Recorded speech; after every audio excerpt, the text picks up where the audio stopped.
Welcome to a minute of culinary delight. Today, we're keeping it simple yet supremely delicious with a classic dish grilled Seabream seasoned with salt. First, take a fresh Seabream, known for its mild yet distinctive flavor. Make sure it's cleaned and scored lightly on the sides.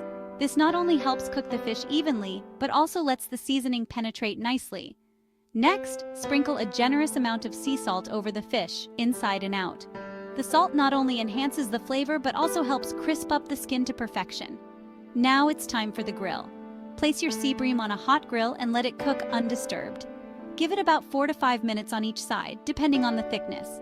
You're looking for a golden, crispy skin and flesh that flakes easily with a fork.